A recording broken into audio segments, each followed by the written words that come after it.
who has no connection with reality.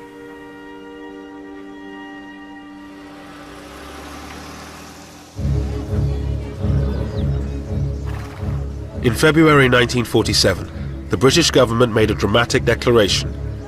They would definitely leave India by June 1948. But there was still no agreement on how to give India to the Indians. With chaos spreading, they decided on a radical solution: to appoint a new viceroy. The scene is Northolt Airfield. The occasion, the departure of Lord Mountbatten of Burma, who was leaving for India with his wife. Before the new viceroy, there lay the task of holding office for the brief but obviously difficult period of just over a year until the date when Indians are to take full control of India. Everyone in Britain, I'm certain, wishes the viceroy all possible success in India. I was in school, and they said, you'll miss the last term of school, and we're taking you out in the middle of this term because Daddy's been appointed Viceroy of India, and so we're going out for probably a couple of years.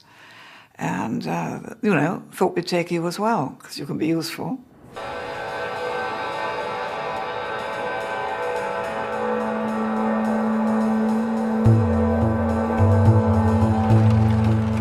In March 1947, Mountbatten arrived in India. The former Supreme Allied Commander of Southeast Asia had a reputation for being a decisive leader, a man who could knock heads together. His brief was simple: to get a deal and get Britain out before India imploded. The swearing in, of course, was a very great ceremony in the Durbar Hall, and so trumpeters and all the staff in their full dress uniform, my father in full dress uniform, my mother in a long white dress, and I think a sort of laurel wreaths in her hair. And they looked like film stars.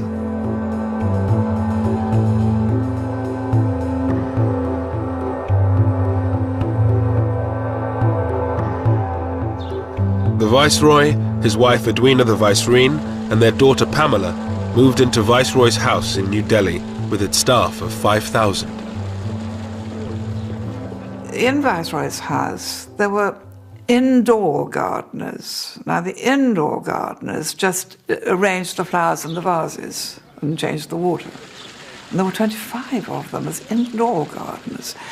There was one man who spent his entire time with a seal that bore the British crown, stamping the butter pads.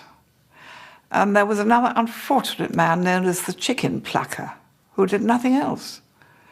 So the scale was so amazing. Narendra Singh Sarila was to become Mountbatten's aide-de-camp, his personal assistant. Among other things, his job was to assist on tiger hunts.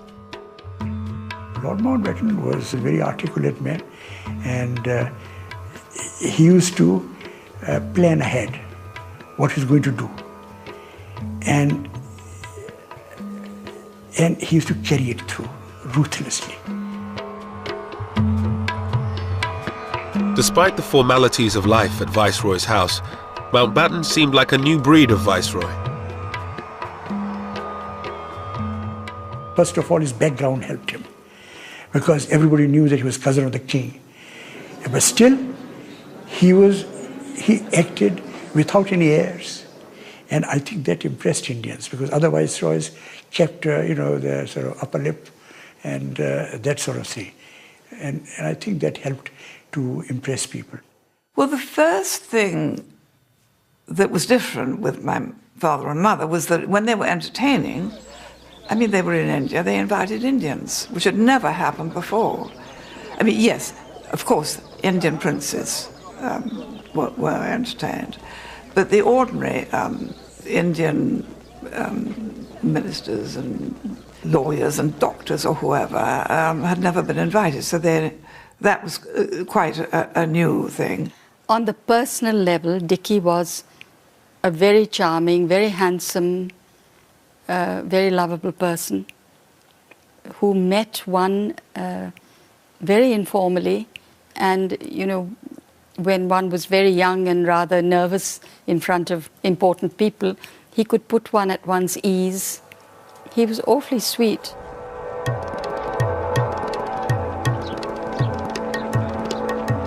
Mountbatten's first task was to meet the Indian leaders, Mahatma Gandhi and Pandit Nehru for Congress, and Muhammad Ali Jinnah for the Muslim League.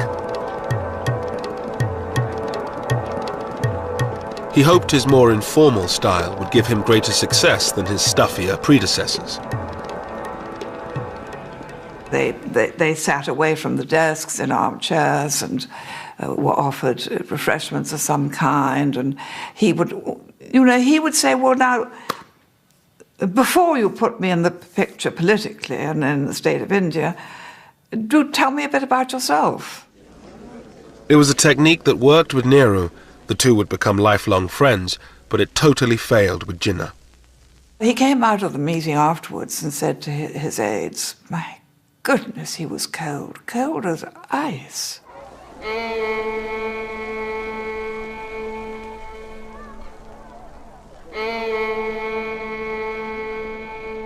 There were now constant negotiations.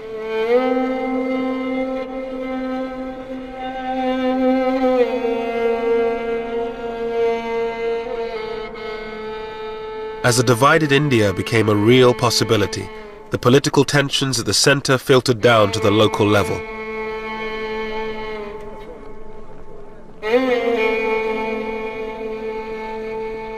The Punjab was worst affected. The province was one of the wealthiest in India. Hindus, Muslims and Sikhs all claimed it as their own.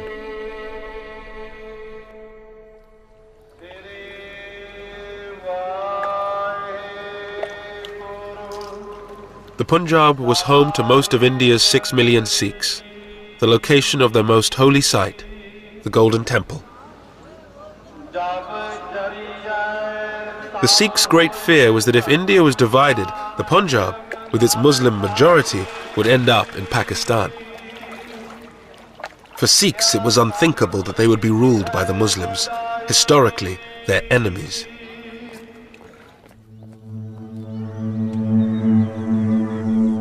In many villages of the Punjab, communal harmony began to break down.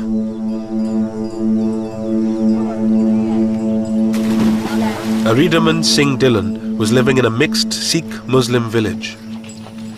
I had Muslim friends and we used to play together.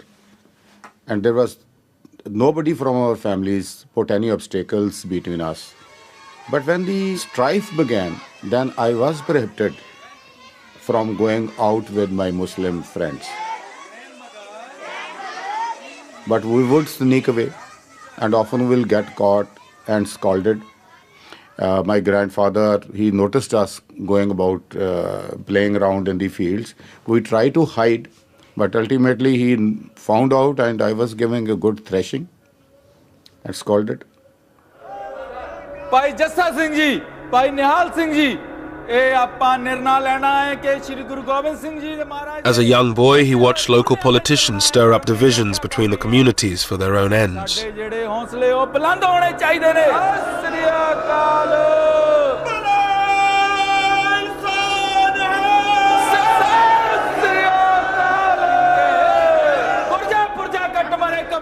They have to whip up the sentiments of the people.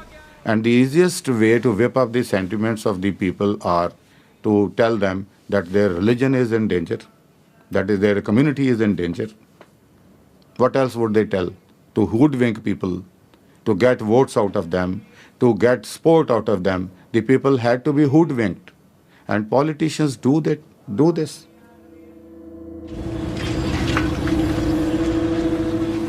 Tension also increased in the Punjab's capital, Lahore. Student Somanand always had a lot of Muslim friends. They now refused to talk to him. A class fellow of mine raised the Congress flag on the school building. The Muslims were very furious. Why? They also raised their Muslim League flag on the school building. So the tension increased. The distrust was already there under the surface. It was there for centuries, but now it came above the surface. John Moores and his band of Gurkhas were now sent to Lahore to help the local police keep the peace. We arrived in Lahore around about the 23rd of April. We already knew that there were rumblings going on for intelligence that had been passed to us, and we were briefed on that. And our first job was to get to know the city and how to get around it.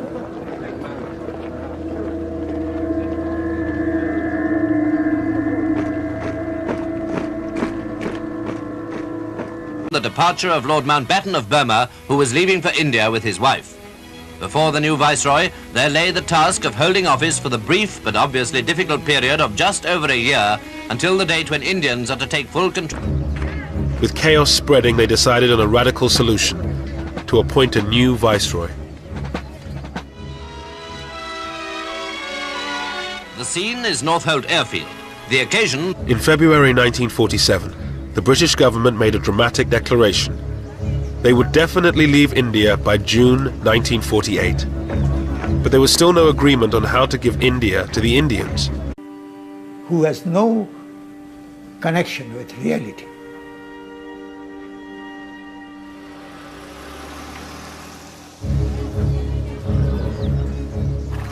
Control of India.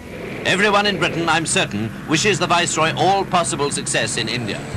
I was in school, and they said, you'll miss the last term of school, and we're taking you out in the middle of